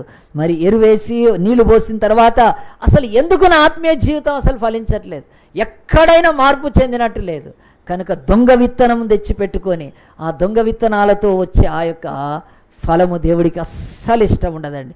ప్రియ దేవుని బిడ్డలారా, ఇక్కడ మొదటిది ఆపేసి నేను రెండవది చెప్తాను, జాగ్రత్తగా వినండి. ఒకడు క్రొత్తగా జన్మిస్తేనే కానీ దేవుని రాజ్యంలో ఉన్నాడు. ఇదే యోహాను సువార్తలో. ఇక్కడ మనం దీనికి ముందుకు పోవటానికి ముందు పైన 2 వచనాలు మీరు రౌండ్ చేయండి, చెప్పేస్తే నేను క్లోజ్ చేసేస్తాను. యోహాను సువార్త 3వ అధ్యాయంలో తీయండి మళ్ళీ ఒకసారి. యోహాను సువార్త 3వ అధ్యాయం చెప్పి ఆ యొక్క మాటలు ఈయన యోహానుతో లేకపోతే నికోదేముతో యేసు మాట్లాడిందే అందరూ వింటారు, కానీ యేసు నికోదేము చెప్పింది అందరు వింటారు. కానీ నికోదేము చెప్పింది కూడా యేసుకు ఏం చెప్పాడో వినండి. చూడండి, నేను చదువుతున్నాను. ఆ యొక్క మొదటి వచనం నుంచి కిందటి పేజీ తిప్పితే 2వ వచనం. అతడు రాత్రి యందు ఆయన యొద్దకు వచ్చి, బోధకుడా నీవు దేవుని యొద్ద నుండి వచ్చిన బోధకుడవని మేము ఎరుగుదాం. ఎట్లా మనిషిని పొగుడుతున్నాడు. ఇది జనరల్గా మనకు కూడా ఇదే అలవాటు, మనుషుల్ని పొగడ్డం కనుక అతడు వచ్చి బోధకుడా అంటున్నాడు తప్ప రక్షకుడా అనట్లేదు. కనుక అతనికి ఇక ఛాన్సే లేదు. కనుక యేసుప్రభు ఎక్కువ ఎందుకు అంత సూటిగా అతన్ని దేవుడు ఖండించేశాడు అంటే, అతనికి ఎంటర్టైన్ చేయలేదంటే, నేను బోధకున్నా, ఏ బోధకుడైనా గుడ్డి వాళ్ళకి కళ్ళు ఇచ్చాడా? ఏ బోధకుడైనా చచ్చిపోయిన వాళ్ళని లేపాడా? ఏ బోధకుడైనా నీళ్ళని ద్రాక్షారసంగా చేశాడా? బోధకులు తప్పుగా నన్ను బోధకుడికి ఎంచుతున్నావు. నీ బ్రతుకులో నువ్వే లిమిట్ చేసుకుంటున్నావు. కనుక చూడండి, బోధకుడు అని నీవు దేవుని యొద్ద నుండి వచ్చిన బోధకుడు అని మేము ఎరుగుదాము అంటే వీళ్ళంతా కలిసి డిసైడ్ చేశాడనమాట. ఈయన దేవుడి నుంచి వచ్చాడా లేకపోతే పాతాళం నుంచి వచ్చాడా అని. అయినా మటుకి దేవుడు అంటే తర్వాత అతను వాడిన మాట, దేవుడు అతనికి తోడై ఉంటేనే కానీ నీవు చేయించున్న సూచక్రియలంటే దేవుడు ఏమన్నాడు తెలుసా? నాకు దేవుడు తోడై ఉంటే కానీ వదిలిపెట్టు, నీవు కొత్తగా జన్మిస్తేనే కానీ దేవుని రాజ్యంలో ప్రవేశం. ఎంత కాంట్రడిక్షన్! ఈరోజు కూడా దేవుని యొక్క వాక్యాన్ని, ఇది క్రిస్టియన్దా, ఇది క్రీస్తేనా, ఇంకేదైనా అండి, ఇంకా దీని మీద ఎన్నో శోధనలు చేస్తే దేవుడు అన్నాడు, వెర్రివాడా వదిలిపెట్టు, నేను దేవుడి నుంచి వచ్చిన వాడినా కానా వదిలిపెట్టు. నీ బ్రతుకులో మాత్రము నువ్వు కొత్తగా జన్మిస్తేనే కానీ దేవుని రాజ్యంలో, నేను దేవుడు తోడుంటేనే కానీ నేను చేయలేను అనుకుంటున్నావే, దాంతోనే నీకేమీ రాదు. You will get nothing. అంతే, ఏమీ లేదు. నాకెంత నాలెడ్జ్ ఉన్నా నీకేం పనికిరాదు, నేనెన్ని అద్భుతాలు చేసినా నీకేం పనికిరాదు, నేను ఇంకా ఎంత గొప్ప వ్యక్తి ఆ యొక్క పాండిత్యాన్ని కలిగినా ఏమీ కాదు. ఒకటి గుర్తుపెట్టుకో, నీ బ్రతుకులో నువ్వు కొత్తగా జన్మిస్తకపోతే నువ్వు నశించిపోతావు. నువ్వు యూదుడిగా పుట్టి, ఆ యొక్క పరిసైడిగా పుట్టి, ధర్మశాస్త్రాన్ని ఎరిగి, ఇలాంటి ఆసక్తి కలిగి, బోధకులు వెంబడిస్తూ అనేక చూచి కూడా నిశ్చయంగా నరకానికి వెళ్తావు. ఓనికోదేమో నువ్వేం చేయాలి? బైబిల్ అంటుంది నువ్వు క్రొత్తగా జన్మించాలి. ప్రియ దేవుని బిడ్డలారా, 2 మాటల కాంట్రడిక్షన్ ఆలోచించండి. మనం కూడా ఈరోజు కదా ఈ చర్చిలో పాటలైతే బాగున్నాయి కానీ ఎవడు ఊగట్లేదు, భాషలు మాట్లాడట్లేదు. ఈ చర్చ్ అయితే బాగుంది కానీ చిన్నోళ్ళు కదా, ఈ చర్చ్ అయితే బాగానే ఉంది కానీ పాస్టర్ కదా బక్కోడు, ఈ చర్చ్ అయితే బాగానే ఉంది కానీ కదా ఇక్కడ ఏదేందో. ఎందుకు దేవుడు అంటున్నాడు అవన్నీ? ఎందుకు? సత్యవాక్యం నీ గుండెల్లో గుణపాల్లాగా దించుతాడు దేవుడు ఒకటేసారి. నీ ప్రాత జీవితాన్ని సమాధి చేసేసాడు. సౌలును పట్టుకొని చంపేశాడు దేవుడు దమస్కు మార్గంలో. 2 గుడ్లు తీసేశాడు, కన్నీళ్లు గార్చాడు, బోర్ల బొక్కల పడ్డాడు. 3 రోజులు ఏడ్చి పాత సౌలు దమస్కులో చచ్చిపోతే ఆయన శవం దమస్కులో వదిలేసేసి లేచి ప్రపంచానికి నేను పౌలుని అని బతికాడండి. బైబిల్ అంటుంది అది అలాంటి చావు చస్తే. ఒక కులట వచ్చి వేశ్య వచ్చి యేసుప్రభు పాదాల దగ్గర పడితే చచ్చిపోయింది అందరి ముందు అవమానంతో. దేవుడు లేపి కొత్త జన్మ ఇచ్చి పంపించాడు. దేవుడు నాడు క్రొత్తగా జన్మించటం అంటే బైబిల్ మనం చెప్తున్నట్టుగా ఈ లోకంలో కొత్త ఫోన్లు కొనుక్కోవడం కాదు, కొత్త బిల్డింగులు కట్టుకోవడం కాదు, కొత్త బట్టలు వేసుకొని పండగలు చేసుకోవడం కాదు, కొత్త ఆ యొక్క కార్లు బిల్డింగులు కొనుక్కోవడం కాదు. బైబిల్ అంటుంది ఒకడు కొత్తగా జన్మించాలంటే పాత జన్మ అది సమాధి చేయబడాలి. అది కులమే కానీ మతమే కానీ కదండి. చిన్న బొట్టు తీసుకోవటానికి ఇష్టపడరండి. దేవుడు అంటున్నాడు నువ్వు నాకు కావాలా? కోట్ల మంది ఉన్నారు. బట్టలు తీసేస్తే సైబీరియా అడవుల్లో రష్యాలో అమ్మాయిలను కొట్టేవాడు. రష్యాలో యేసు ప్రభువును వదిలిపెట్టమని ఇలాగున్న పడుచు అమ్మాయిలు నమ్మితే వాళ్ళని తీసుకెళ్ళి సైబీరియా మంచులో ఆడపిల్లల బట్టలు తీసేసి ఐసుల మీద వండుకోబెట్టేవాళ్ళు. ఆ పిల్లలు అప్పుడు చచ్చిపోవడానికి ఇష్టపడ్డారు, ఇక బతకటానికి ఐసులో. కానీ వాళ్ళు క్రీస్తుని వదిలిపోయారు. రష్యా కానీ చైనాలో కానీ మీరు సాక్ష్యాలు చదివితే ఉంటుందండి. కొనండి, తమ్ముడు శైలస్ అమ్ముతున్నాడు. నా దగ్గర ఇప్పుడు ఒక బుక్ ఉంది, మేరీ వాంగ్ అని, విశ్వాసానికి ఊరి అని. చైనాలో ఒక MBBS చదివిన అమ్మాయి యొక్క స్టోరీ చదివితే రోజు ఏడుస్తాను నేను. అది ప్రతి చాప్టర్ చదివినప్పుడు ఎంత విశ్వాసం వాళ్ళకు. స్వాతంత్రమే లేదు అక్కడ అసలు. చైనాలో చంపేస్తారు అసలు. ప్రతిరోజు తీసుకెళ్ళి గంటలు యేసుప్రభువుని నమ్మితే ప్రార్థన చేసుకుంటూ కనిపిస్తే బంధించి వాళ్ళని పరీక్షిస్తారు చైనాలో. అలాంటి స్థలాలలో యేసుప్రభువుని నమ్మటానికి ఇష్టపడ్డగా ఆ యొక్క బిడ్డల విషయం ఆలోచిస్తే ఈరోజు బయటికి మాత్రము క్రైస్తవం కల్పిస్తే దేవుడు అంటాడు నేను ఏమి చేస్తే కాదు నాయనా, నీవు మాత్రం దేవుని రాజ్యంలోకి రావాలంటే నువ్వు కొత్తగా జన్మించాలని చెప్తున్నాడు. కనుక ప్రియ దేవుని బిడ్డలారా, మొదటి చెప్పాను, రెండోది చెప్పి నేను ముగిస్తే మీకు అర్థమైపోతుంది. దయచేసి దేవుని యొక్క వాక్యములో యోహాను సువార్త 15వ అధ్యాయం తీయండి. యోహాను సువార్త 15వ అధ్యాయంలో అక్కడ యేసుప్రభు ఇంకోటి చెప్పాడు, ఇలాగునే కానీ అని. కానీ కదా, ఆ యొక్క మాట మనం చూద్దాం. కానీ ఇక్కడ యోహాను సువార్త, John the gospel 15th chapter, నేను నిజమైన ద్రాక్షావల్లిని, నా తండ్రి వ్యవసాయకుడు. యేసుప్రభు ఒక తీగకు లేకపోతే ఒక అగ్రికల్చర్ టైపు లేకపోతే వ్యవసాయ సంబంధమైన భాషను ఇక్కడ ఉపయోగిస్తూ, నేను నిజమైన ద్రాక్షావల్లిని, నా తండ్రి వ్యవసాయకుడు, నాలో ఫలింపని ప్రతి తీగను ఆయన తీసి పారవేయును, నాలో ఫలించు ప్రతి తీగ మరి ఎక్కువగా ఫలింపవల్లని దానిలోని పనికిరాని తీగల్ని తీసివేయను. అంటే ట్రిమ్మింగ్ చేస్తుంటారు. గులాబీ మొక్క పెట్టాం మనము, పెద్ద గులాబీలు రావాలి అంటే ఏం చేయాలి? కత్తెర తీసుకొని దాన్ని కట్ చేస్తూ ఉండాలి. కట్ చేస్తుంటే స్టెమ్కి దానికి కాండానికి బలం వస్తుంది. వచ్చి ఆ పువ్వు ఎక్కడ వస్తుందో ఆ పువ్వు బలంగా పెద్దగా వస్తుంది. కానీ దానికి ఆకులు ఎక్కువై కొమ్మలు ఎక్కువైపోయి ముళ్ళు ఎక్కువైతే అవి పెద్దగా అయిపోతే గులాబీ పువ్వు చిన్నగా అయిపోతుంది. ఈ ట్రిమ్మింగ్ అనేది ఎవరైనా చేస్తారు, ఖచ్చితంగా చేస్తారు. ట్రిమ్మింగ్ అన్నిటికంటే ఎక్కువ ట్రిమ్మింగ్ మిలిటరీలో చేస్తారు మనోళ్లకు. ఎందుకంటే వాళ్ళకు ఎనర్జీ అంతా జుట్టుకు పోతే ఎట్లా కదా, ఏ సల్మాన్ ఖాన్కో ఉండొచ్చు కానీ వీళ్ళకు ఉంటే అయిపోద్దా? కాదు. కనుక ట్రిమ్మింగ్ జుట్టుకు చేస్తారు. ఎంత జుట్టు తక్కువ ఉంటే అంత బలం అని, అది న్యాచురల్గా మరి సైన్స్ ప్రకారం ఇది. యేసుప్రభు కూడా అంటున్నాడు, నేను మీలో ఎవరైనా ఫలించాలంటే కొన్ని కష్టాలు పెడతాను. కత్తెర తీసుకొని కట్ చేస్తూ ఉంటారు. కట్ చేస్తూ ఉన్నప్పుడు ఏమవుతుందంటే ఆ శ్రమలు, ఆ కష్టాలు, ఆ చిన్నవి మీరు ఆత్మలో మంచిగా ఫలించడానికి వస్తుందని ఒక మంచి వ్యవసాయ భాషను వాడుతూ ప్రభు అంటున్నాడు. చూడండి మరి తర్వాత అంటున్నాడు ఆ యొక్క 3వ వచనంలో, నేను మీతో చెప్పిన మాటను బట్టి మీరు ఇప్పుడు పవిత్రులై ఉన్నారు, నా యందు నిలిచి ఉండండి, మీ యందు నేను నిలిచి ఉంటాను. తీగ ద్రాక్షవల్లిలో నిలిచి ఉంటేనే కానీ తనంతట తాను ఎలాగున ఫలించదో, అలాగే నా యందు నిలిచి ఉంటేనే కానీ మీరును ఫలింపరు అని చెప్పి బైబిల్లో ఇక్కడ కాని అనే మాట వాడుతున్నాడు. ద్రాక్షావల్లిని నేను, తీగలు మీరు. ఎవడు నా యందు నిలిచి ఉంటేనే కానీ వాడు ఫలించాడు. ఈ నిలిచి ఉండే అంటే మనం దేంట్లో నిలిచి ఉంటున్నాం? మనం చర్చ్ మెంబర్షిప్లో నిలిచి ఉండొచ్చు, లేకపోతే ఆ యొక్క క్రిస్టియన్లో నిలిచి ఉండే. ఇది కూడా క్రైస్తవులు ఫలించకపోవటానికి ఒక భయంకరమైన కరెక్ట్ సమాధానం బైబిల్లో దేవుడు ఇచ్చాడు, కానీ ఇది మాత్రం పట్టించుకోవట్లేదు. ప్రార్థనకు రమ్మని చెప్పాం, ఎవరు ప్రార్థనకు రాకుండా అద్భుతాలు జరగాలి. ఇది నిలిచి ఉండడం మా ప్రభువులో. రోజు వాక్యం చదవాలి, వాక్యం చదవకుండా దేవుడు నన్ను దీవించాలి. వాక్యం చదివేది ఏంది? ఒక పనికి మాలిన మినిస్ట్రీ ఒకటి ఉంది, పొద్దున్నే మీకు మెసేజ్ పంపిస్తామని చెప్తారు, ఒక వాక్యం పంపిస్తారు. వాళ్ళకి రిజిస్టర్ చేసుకుంటే ఒక్క ఫోన్కు ఒక్కటే, మళ్ళీ 2 కాదు నాయన, 2 సిమ్లు ఉంటే కాదు, ఒక్క ఫోనుకు ఒక్క వాక్యం. వాళ్ళు పంపించేదేంటి ఫోన్లో? అలాంటి దరిద్ర మినిస్ట్రీలు ఎక్కువైపోయినాయి. రామ్నగర్ నుంచి పంపిస్తుంది ఒక ఆమె, ఎంత అసహ్యం అసలు. నువ్వేంటి వాక్యం పంపించేది? ఫోన్లోకి వాక్యం పంపిస్తే వీడేమనుకుంటాడు, వాక్యం చదివి పొద్దున్నే లేస్తే వచ్చేస్తుంది, నా కుమారుడా నువ్వు దీవించబడతావు, చాలు ఇక దీవించబడతావు, ఫోన్లో లోపల పెట్టుకో. ఇక ఇలాంటి అవే అసలు బిబ్లికల్ కాదు, అది దేవుల్లో నిల్చుంటాం.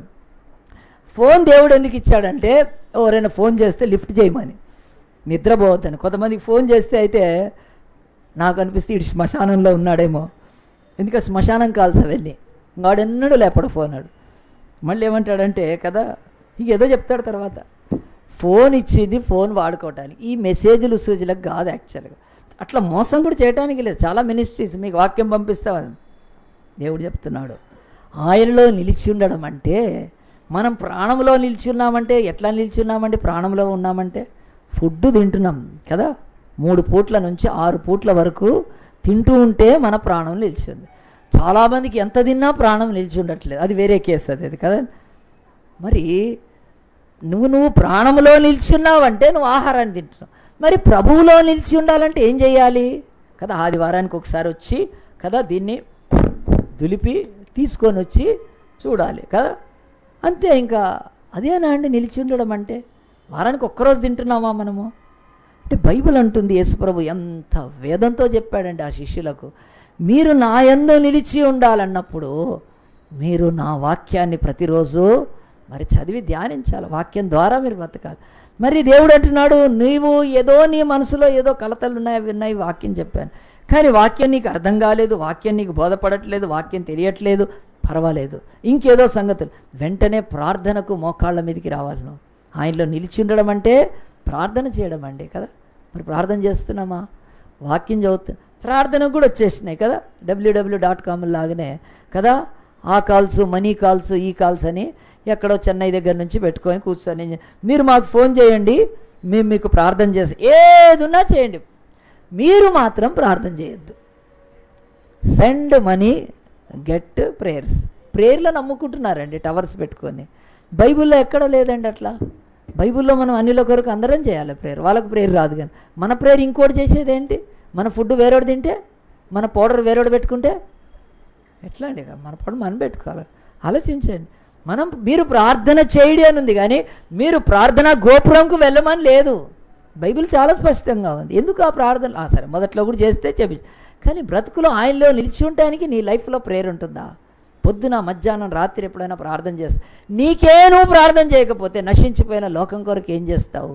నా యందు నిలిచి ఉండండి అని అంటే మనం రెగ్యులర్గా ఎంతమంది అండి ఇక్కడ ఫ్రైడే ప్రేయర్ పెడితే వస్తారు ఈ చర్చికి 200-300 మంది, ఒక 40-50 మంది వస్తారు. చెప్పి కదా ఆ యొక్క పిసికిపోతున్నామే తప్ప. సరే ఇంటికాడ ఏం చేస్తారు? శుక్రవారం కదా, ఇంటికాడ ఏమైనా శుక్రవారం పొద్దున పూట కూడా ఏమైనా సీరియల్ ఉందా? అది రాసిన పంజేబీ అని అడుగుతాను నేను. పొద్దున పూట కూడా సీరియళ్ళు కదా, రాత్రి ఎట్లా ఏడ్చుకుంటూ చూసి అలవాటు, మళ్ళీ పొద్దున కూడా ఏడ్చుకుంటూ కూర్చుంటారా? ఫ్రైడే రోజు ఏం చేస్తారంటే, ఒక్కరోజు వచ్చి ఇక్కడ ఒక 300-400 ప్రేయర్ రిక్వెస్ట్లు ఉంటాయండి. మన చర్చిలో శృతి ఉంది, వాళ్ళ అమ్మ వచ్చి ఇక్కడ నెల్లూరు నుంచి వచ్చింది, ఇక్కడికి వచ్చి ఒకరోజు ఫ్రైడే ప్రేయర్లో ఉందండి. నుండి సాయంత్రం వరకు ప్రార్థనలు 5 అయిపోతుంటే తను ఒక ఫైల్ తీసి చూసి అసలు ఈ చర్చిలో ప్రేయర్లో కాదండి, ఎంతోమందికి ప్రేయర్. నా లైఫ్లో ఒక మంచి విజ్ఞాపన ప్రార్థనా దినం గడిపానని ఎంత సంతోషపడిపోయిందండి. ఈ చర్చిలో అంతమంది గురించి చేస్తారు. మరి ఆ కొద్ది మందే చేస్తున్నారు, కొత్త వాళ్ళకి ఎందుకు ఉండట్లేదు? మనము నిలిచి ఉండడం అంటే బైబిల్ అంటుంది వివాహంలో నిలిచిన వాళ్ళు తాళి కట్టుకోనో లేకపోతే వాళ్ళ వివాహ బంధంలో ఎంత స్పష్టంగా ఉంటున్నారో, ఒక ఆఫీసులో ఉన్నారంటే రెగ్యులర్గా వెళ్ళి సైన్ చేస్తూ ఆ వర్క్లో ఉంటున్నారో, ఎంతమంది ఈరోజు క్రీస్తులో ఉన్నారండి? ప్రభు ప్రశ్నిస్తున్నాడు, మనం నిజంగా క్రీస్తులో ఉన్నామా? ఆయనలో ఉన్నట్టయితే దేవుడు ఒకటి అడుగుతున్నాడు, దేవుని యొక్క వాక్యం అడుగుతుంది, ఆయనలో నిలిచి ఉంటేనే కానీ ఫలించరు. మరి ఆయనలో నిలిచి ఉండకుండా ఫలిస్తున్నామంటే ఎట్లా ఫలిస్తున్నాం? మళ్ళీ పాత కథకి వెళ్తే అయిపోతుంది కదా. సొంత ఆ యొక్క ఇది చేసి అది చేసి కదా మనుషులు సంపాదించుకున్న ఆ సంపాదనలు ఏవి కూడా దేవుడు చెప్తున్న ఫలం కాదండి. మనం బయట లోక సంబంధంగా కదా, దేవుని ఎరగని ప్రజలు ఎట్లా సంపాదిస్తున్నారు, దేవుని ఎరగని ప్రజలు కూడా ఎట్లా ఈ లోకంలో వృద్ధి పొందుతున్నారో అట్లానే ఫలిస్తూ మళ్ళీ ఆ ఫలము దేవుడిచ్చిన ఫలము అని చెప్తున్నారు. దేవుడిచ్చిన ఫలం అని చెప్తున్నారు. ఇది ఎంత తప్పు కదండి, చాలా తప్పు. దేవుడు మనకి ఇవ్వలేదు, ఆయన చెయ్యలేదు, ఆయన మనకి వేయలేదు, కానీ మనమేం చెప్తున్నాం అంటే నేను ప్రభువులోనే చేశానండి అని చెప్తున్నారు. మొన్న ఒక అట్లనే అడిగాను నేను, మరి ఒకళ్ళు వచ్చి ఏం చెప్తున్నారంటే స్వీట్ బాక్స్ కూడా పట్టుకొని వచ్చారు. స్వీట్ బాక్స్ పట్టుకొని వచ్చి ఏం చేశారంటే బ్రదర్ బాబుకి జాబ్ వచ్చిందన్నారు. చాలా సంతోషం బ్రదర్ అని చెప్పి అక్కడ స్వీట్ బాక్స్ పెట్టేసేసి చాలా ప్రార్థన చేసేసి అంతా అయిపోయిన తర్వాత నా ప్రార్థన ఏమనిపించిందో లేటప్పుడు ఆయన చెప్తున్నాడు, అలా ఆ బ్రదర్ ఎందుకైనా మంచి చెప్దామనిపించింది మీరు ప్రార్థన చేస్తే, జాబ్ వచ్చింది కానీ ఏం కానీ అన్న, మేమైతే 1,00,000 రూపాయలు ఇచ్చాము అన్నాడు. నువ్వు స్వీట్ డబ్బా తీసి బయట పడేసాను, దరిద్రపడాలి. ఆ స్వీట్ తింటే కూడా నాకు చేదైపోతుంది. దేవుడు చేశాడని ఇంతసేపు కూర్చోబెట్టి నాతో ప్రార్థన చేపించి నేనేమో ఇంతకాలమని నేను పాట పాడి, నేను పిచ్చోడిని పాట పాడి అంత స్వీట్ కూడా మంచిది తెచ్చాడు అనుకో, స్వీట్ తీసిపాడు. ఈరోజు దేవుడు ఏదో చేశాడని చెప్పి 1,00,000 రూపాయలు నువ్వు లంచమిచ్చి పొందిన దానికి నా దగ్గరికి ఎందుకు రావడం అండి కదా. ఎంత తప్పండి అంటే, దేవుడు మీరు నాలో ఉంటే ఫలిస్తారంటే ఈ ఫలం ఎట్లా ఉంది? మీరు మీ ఇష్టానుసారంగా ఫలించేసి మళ్ళీ నాకు వచ్చి చెప్పడం ఏంటి? ఇది ఎంత విడ్డూరమైంది కదా. యేసు ప్రభు ఎక్కడైనా అద్భుతం చేసినప్పుడు వాళ్ళు ఎవరికి సాక్ష్యం చెప్పారు? ప్రభువే చేశాడు, ప్రభువు మాత్రమే చేశాడు. నీళ్ళని ద్రాక్షారసం చేసిన కుంటివాడిని గుడ్డివాడిని బాగు చేసినప్పుడు వాళ్ళు ఇంకోటి కలపలేకపోయారండి, ఎవ్వరు కలపలేదు. బైబిల్లో నాకు మొత్తము మీరు ఆ యొక్క యేసుప్రభు చేసిన సూచక్రియలు, అద్భుతాలు, స్వస్థతలు అన్నీ తీసుకొని కూర్చున్నాను. 20 ఏళ్ల క్రితమే నేను చదివి ఎక్కడైనా అట్లాంటిది ఒక్క చోట దేవుడు చేయలేదు, చూపించలేదు. మనల్ని దేవుడు ఫలింపజేసినప్పుడు ఆ ఫలం ఎట్లా ఉండాలో మనుషులకు కూడా తెలియాలి. ఇది దేవుడు చేసిందే అని మనుషులు చెప్పుకోవటానికి ఇష్టపడాలి. చర్చ్ పాస్టర్ దగ్గరికి వచ్చి ఇది దేవుడు చేసిందని చెప్పి వెళ్ళేటప్పుడు వెనక సన్నాయి నొక్కులు 1,00,000 ఇచ్చే వచ్చింది ఇది అని. అదేమి నొక్కులు అది ఎంత తప్పండి అది కదా.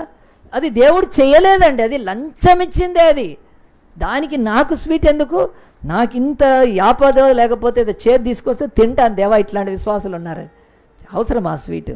బైబిల్ అంటుంది ఎవడు నాలో నిలిచి ఉంటేనే కానీ ఫలించడు అని చెప్పిన యేసు ప్రభు లోకపు యొక్క ఫలాన్ని నాతో చెప్పుకోవద్దు, నాకు అవసరం కూడా లేదు, అస్సలు అవసరం లేదు. ఎందుకంటే దీన్ని ముగిస్తున్నాను. ఒక్క మాట, ఈ పైన మాటలు చదివితే అయిపోతుందండి. ఒక్క నిమిషం శ్రద్ధగా వినండి, చాలా జాగ్రత్త అయిన మాట. మళ్ళీ లైఫ్లో దేవుడు చెప్పింది ఆయన ఇంకోసారి చెప్పాల్సిన అవసరం కూడా ఉండదు కనుక దేవుడు బయలుపరిచింది మంచిగా రెడ్ పెన్లతో రాసి పెట్టుకోండి. నేను నిజమైన ద్రాక్షావల్లిని, నా తండ్రి వ్యవసాయకుడు అని చెప్తూ ఆయన అంటున్నాడు, నేను తండ్రిలో నుంచి వచ్చిన వాణ్ణి, మీ కొరకు ద్రాక్షావల్లిని అయ్యాను అని చెప్తూ 5వ ద్రాక్షావల్లిని నేను, తీగలు మీరు అన్నాడండి. ద్రాక్షావల్లి నేను, తీగలు మీరు. ఈ మాట మంచిగా వినండి. యేసు ప్రభు అనే ఆయన ఈ లోకంలో మనందరి కొరకు పరలోకంలోంచి వచ్చిన ద్రాక్షావల్లి. పరలోకంలోంచి వచ్చిన ఆ ద్రాక్షావల్లి ఈ భూమి మీద ఏమైపోయాడంటే మనందరి కొరకు కూడా ద్రాక్షావల్లిగా నాటబడి మనందరినీ తీగలుగా చేసుకొని మనం ఆయనలో నిలిచి ఉంటేనే కానీ మనం ఫలించమని చెప్తాం. అసలు మనం ఆయనలో నిలిచి ఉంటే ఎట్లా ఫలిస్తామనంటే ఒక చిన్న ఎగ్జాంపుల్ చెప్తాను. మొన్న మే 2వ తారీఖు, 3వ తారీఖు, 4వ తారీఖు 2016 ఇదే సంవత్సరం 3 రోజులు ఒక చోటికి మన టీం వాళ్ళు ఏం చేశారంటే VBS చేయడానికి వెళ్ళారు. ఇది ఇక్కడే ఉన్నారు VBS టీం అంతా కూడా, తమ్ముడు శరణ్ వీళ్ళంతా ఫిలిం నగర్కి వెళ్ళారని. నేను ఈసారి వెళ్ళలేకపోయాను. వెళ్ళి అక్కడ 3 రోజులు, మొదటి రోజు అయిపోయినాక 2వ రోజు మన చర్చ్ వాలంటీర్ రాణి ఇన్ఛార్జ్గా ఉంటుంది, వచ్చి నాకు ఒక ప్రే రిక్వెస్ట్ ఇచ్చిందండి. ఆ ప్రేయర్ రిక్వెస్ట్ రాసి ఇచ్చేసేసి తను వెళ్ళిపోయింది. నేను బిజీగా ఉన్నాను. మళ్ళీ ఆ ప్రేయర్ రిక్వెస్ట్ తీసుకొని నేను చదివిన తర్వాత నెక్స్ట్ డే అడిగినప్పుడు ఆ రాణి అమ్మాయి కళ్ళల్లో నీళ్ళు వచ్చేసినాయండి. ఆ పాపం ఎందుకంత బాధపడుతుంది, సరే ఉండొచ్చు అన్నప్పుడు పర్వాలేదని చెప్పి నేను ప్రార్థన చేస్తా అని చెప్పాను. తెలిసిందండి 3వ రోజు వాళ్ళు ముగిస్తారు కనుక నేనైతే రాలేను నాన్న, నేను ఎవరికైతే ప్రేయర్ రిక్వెస్ట్ ఇచ్చో ఆ అమ్మాయి పేరు మణి, ఇదిగో యాపిల్స్ తీసుకెళ్ళు, స్వీట్ తీసుకెళ్ళు అని చెప్పి నేను డబ్బులు ఇచ్చి పంపించాను. అయితే ఈ యొక్క మన టీం వాళ్ళు వెళ్ళిన తర్వాత ఆ అమ్మాయి దగ్గరికి వెళ్ళిన తర్వాత అసలు ఏం జరిగింది అనండి. ఆ అమ్మాయి దాదాపు ఎన్నో సంవత్సరాల నుంచి, ఒక 4-5 ఇయర్స్ నుంచి చక్కగా VBS వెళ్ళినప్పుడల్లా వస్తుంది. ఆ యొక్క VBSలో కనపడలేదు, చిన్నపిల్లల పరిచర్లో కనపడలేదు. చర్చి ఊడ్చేస్తుంది, నీళ్లు తెచ్చేస్తుంది, అంట్లు కడిగేస్తుంది, ఆకులు తీసేస్తుంది, ఏదంటే అది. మళ్ళీ పాట పాడాలంటే కూడా ముందుకు వస్తుంది, నేను సాక్ష్యం చెప్తా అంటది.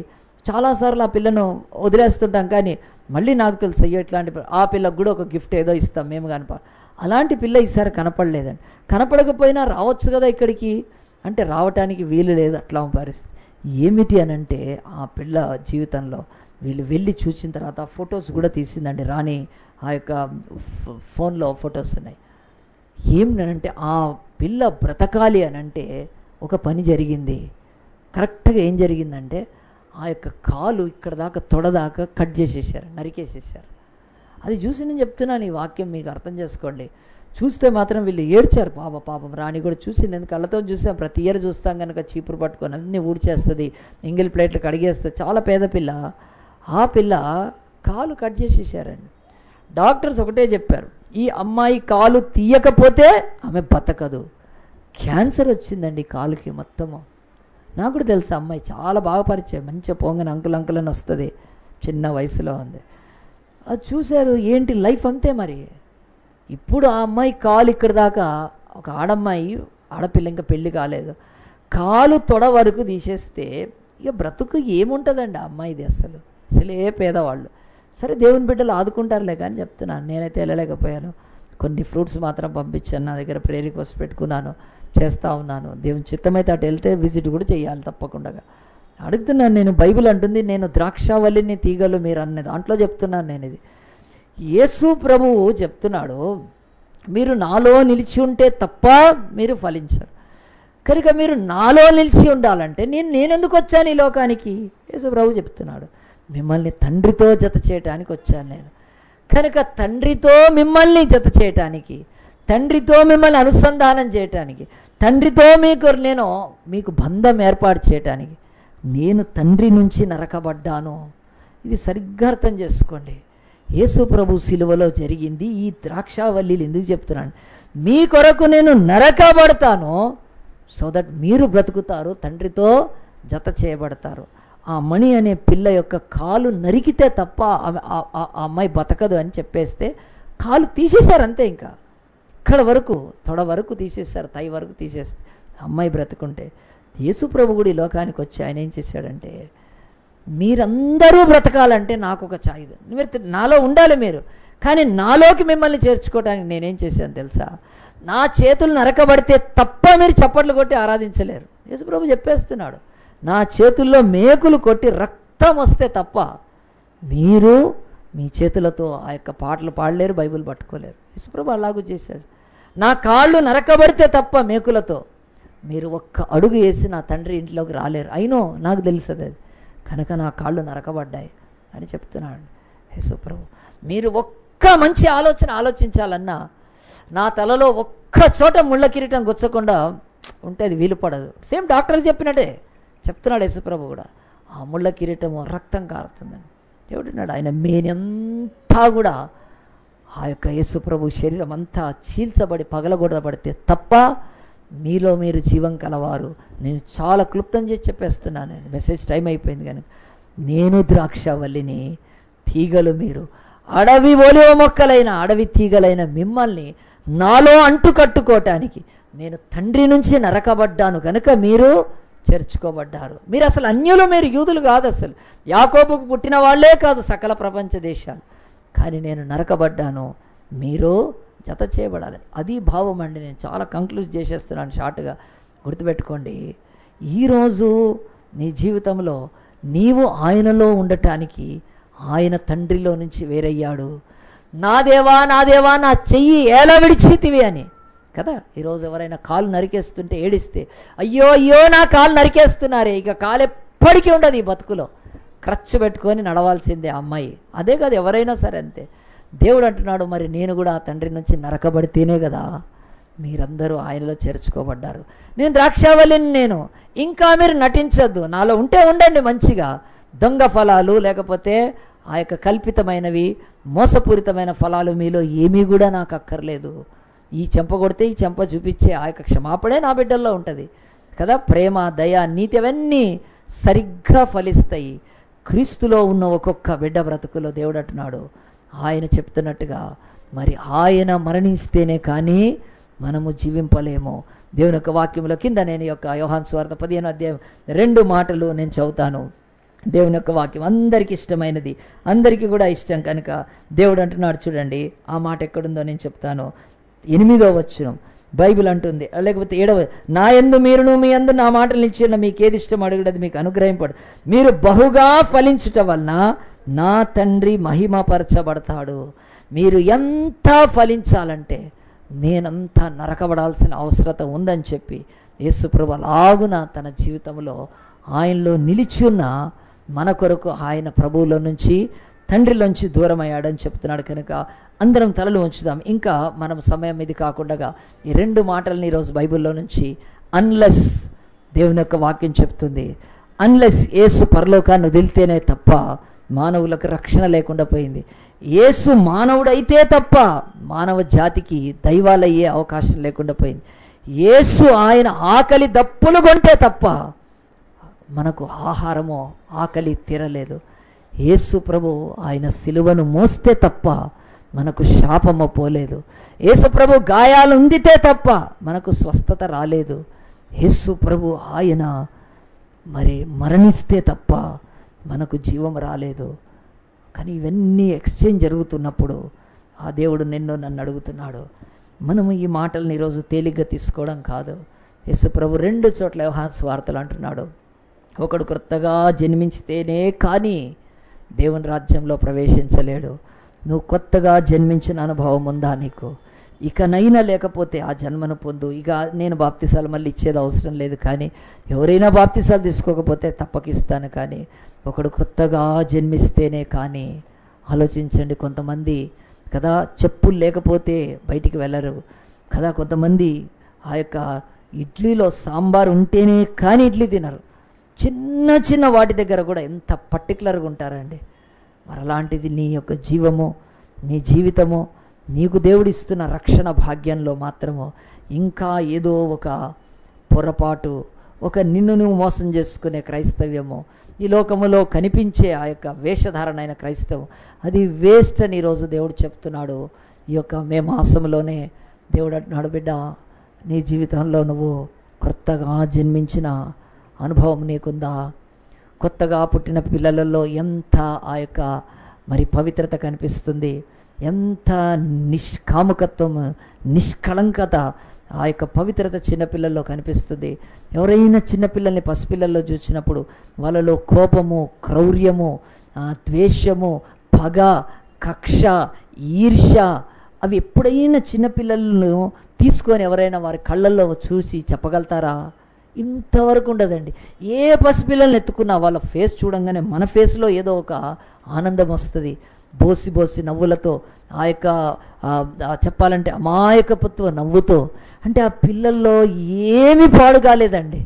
పాపం ఎంత లోపముతో, ఒక శరీర లోపాలతో పుట్టినా కొంతమంది పిల్లలు, పసిపిల్లలు ఎంత బాగా కనిపిస్తారంటే, ఎందుకంటే వాళ్ళలో ఏమీ ఉండదు. యేసు అది అంటున్నాడు, మీరు మార్పు నొందిన బిడ్డల వంటి వారు అయితే తప్ప మీరు పరలోక రాజ్యంలో ప్రవేశించలేరని నేను మీతో నిశ్చయంగా చెప్తున్నా అన్నాడు. పోల్చాడు యేసుప్రభు కూడా. మరి ఆలోచించండి, ఈరోజు నువ్వు క్రొత్తగా జన్మించావా? క్రొత్తగా జన్మించినట్టు నటిస్తున్నావా?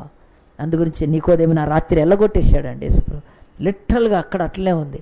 ఏ ప్రభు ఎక్కువ మాట్లాడలేదు, వెళ్ళిపో అన్నాడు. నువ్వు ఆసక్తి కాదు, నీకు మతం కాదు, గ్రంథాలు కాదు, పండగలు కాదు, బోధలు కాదు, నువ్వు కొత్తగా జన్మించాలి. నికోదేమో నువ్వు పాత జన్మలో చచ్చిపోవాలి. ఇంకా యూదుడని అనుకోవద్దు, నువ్వు ఏ యూదుడు పరలోకానికి రావటానికి మార్గం లేదు, నేనే మార్గాన్ని అని యేసు ప్రభు అంత పరిసయ్యుని కూడా గెట్ అవుట్ అని పంపించేశాడు. తర్వాత నికోదేము రక్షింపబడ్డాడు. తర్వాత అది వేరే విషయం కాదు. ఈరోజు కూడా నిన్ను చర్చిలకు రాణిస్తుండొచ్చు, పాటలు పాడిస్తుండవు, ఆరాధనలు చేస్తుండొచ్చు, ఎన్నో మనకు జరుగుతుండొచ్చు ఈ లోకంలో. కానీ ప్రభువు మాత్రం అంటున్నాడు, బిడ్డ నువ్వు కొత్తగా జన్మించావో లేదో నీకు తెలుసు. నీ పాత జన్మకు సమాధి ఎక్కడ? నీ పాత జన్మకు సమాధి ఏ రోజు జరిగింది? నీ పాత బ్రతుకుకు ఏ రోజు విడుదల జరిగింది? అది నీకు మాత్రం తెలిసి ఉండాలి. అలాగున మన జీవితాలలో ఒకడు కొత్తగా జన్మిస్తేనే కానీ, unless one is Born again cannot enter in to the Kingdom of God. దేవుని రాజ్యానికి వెళ్ళలేటానికి మనం ఆశపడకపోతే ఈ చర్చిలకు రావడం ఎందుకు? ఆరాధనలు ఎందుకు? ప్రార్థనలు ఎందుకు? కానుకలు ఎందుకు? ఈ తంతంతా కూడా ఇంకొక సండే టైం వేస్ట్ అయిపోతుంది కదా. కాబట్టి నువ్వు కొత్తగా జన్మించేవో లేదో అది నువ్వు ప్రశ్నించుకో. రెండోది, ఆయనలో నిలిచున్నావా? చర్చ్ మెంబర్షిప్లో ఉన్నావా? ఎన్నేండ్లైనా నేను బ్యాప్టిస్టు, నేను పెంతికోస్టు, నేను ఎబ్రోన్ అని చెప్పుకొని బతుకుతూ ఉంటారని దేవుడు ఆ మాటలు అడుగుతాడా రేపు? నువ్వు నాలో నిలిచున్నావా లేదా? వదిలిపెట్టి నువ్వు దేవుని మందిరంలోకి వచ్చినాక నువ్వు పెంతికోస్టు, బ్యాప్టిస్టు, సిఎస్ ఎవడు పట్టించుకోడు. దేవుడికి అవసరమే లేదు. దేవుడికి ఆయన అడుగుతున్నాడు, నువ్వు నాలో నిలిచి ఉంటే రెగ్యులర్గా ప్రార్థన చేస్తున్నావా? తరచుగా నీవు వాక్యాన్ని చదువుతున్నావా? నువ్వు నాలో నిలిచి ఉంటే నా రాజ్యం కొరకు సాక్షిగా ఉన్నావా? నాలో నిలిచి ఉంటే నాలోని సారము, ప్రేమ, క్షమాపణ అవి నీలో మచ్చుకైనా కనిపిస్తున్నాయా? నువ్వు నాలో నిలిచిలేవు, నువ్వు ఒక మతంలో నిలిచి ఉన్నావు. అందు గురించే చెప్తూ ఉంటావు, ఆ మతం గురించే ఎత్తుతూ ఉంటావు, ఆ డినామినేషన్ గురించి ఎత్తుతూ ఉంటావు, ఆ మనుషుల గురించే, కానీ నా గురించి ఎత్తవు నువ్వు అని. నువ్వు మనిషిలో యేసు అనే ఒక క్రీస్తులో నిలిచి ఉండడం వేరు, ఆ యొక్క యేసు కానీ యేసు లేని సంఘాలు, మతాల్లో నిలిచి ఉండడం వేరని ప్రభు అడుగుతుండగా ఒక్కసారి మనం ప్రశ్నించుకొని, దేవా నేను దొంగ విత్తనాన్ని బయటికి వేసుకొని బయట కనిపించే ఆ యొక్క ఆకులు, ఆ యొక్క ఫలాలు వద్దు ప్రభా, నాకు నిజమైన దయచేయి. నిలువెల్లా నీ సిలువలో నాయనా, నీ కాళ్ళు నరకబడితే, నీ చేతులు నరకబడితే, నీ తల గుచ్చబడితే, నీ మేను దున్నబడితే, నీ ముఖం మీద అవమానపు ఆ యొక్క ఉమ్ము వేయబడుతుంటే కదా ప్రభా, కురూపినైనా నన్ను సురూపిగా చేసుకొని నీ సిలువలో అంటుకట్టుకొని, తండ్రిలో నుంచి వేరైన తీగవు నాయన, మేమందరం నీలో తీగ ఉండటానికి నువ్వు అయ్యా తండ్రి నుంచి వేరై మమ్మల్ని తండ్రికి అంటుకట్టావా? రాయసయ్యా నా హృదయంలోకి రా అని ఎవరైనా పశ్చాత్తాపడుతుండే మీరున్న చోటే చేయి చూపించండి, మీ కొరకు ప్రార్థన చేస్తాను. ప్రభువా ఇంకా నా తండ్రి మేము మోసమైన మాటల్లో ఉండకుండా మా హృదయానికి ఇస్తాము నాయన. నేను క్రొత్తగా జన్మిస్తాను ప్రభా నాయన. బయటికి క్రైస్తవ్యం నాయనది కొంతకాలమే పనిచేస్తుంది. నన్ను బట్టి నీకు సాక్ష్యం మహిమలో నాయన పరలోకంలో రావాలి. ఇంకెవరైనా ఉంటే దేవునికి స్తోత్రం, దేవునికి స్తోత్రం. ఇంకెవరైనా ఉంటే యేసయ్యా నేను కొత్తగా జన్మించడము, రెండవది ప్రభా నీలో నిలిచి ఉండటం ఏంటో ఈరోజు నీ దాసుడి ద్వారా వింటున్నాం దేవా, నాకు సహాయం చేయ నాయన, నాకు సహాయం చేయమని. ఇంకెవరైనా ఉంటే దేవునికి స్తోత్రం, దేవునికి స్తోత్రం కలుగును గాక. చేతులు దించి వేద్దాం, ప్రార్థన చేసుకుందాం. మహోన్నతుడా, పరిశుద్ధుడా, కృపామయుడా, దయామయుడా, బహుజాలి గల దేవ, అత్యంత ప్రేమాస్వరూపి, ఈరోజు ప్రభా నా తండ్రి నాయన అన్లెస్ నాయన బైబిల్లో నా తండ్రి 8 times ఉంది ప్రభా. అయ్యా నువ్వు కూడా ప్రభా మాటను ఎంత స్పష్టంగా వాడుతున్నావు కనుక, కొత్తగా జన్మిస్తేనే కానీ అంటున్నావు కనుక నాయన, ఇక లేకపోతే పరలోక రాజ్యం లేదంటున్నావు. నాలో నిలిచి ఉంటేనే కానీ మీరు ఫలించరంటున్నావు.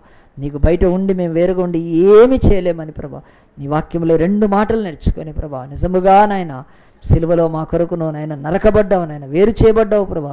అయ్యా నా తండ్రి మమ్మల్ని అంటుకట్టడానికి ఎంత ప్రయాసపడ్డావు కనుక మేము నీలో కూడా ప్రభా నాయన ఫలించడానికి మాకు సహాయం చేయండి, నీలో నిలిచి ఉండటానికి సహాయం చేయండి.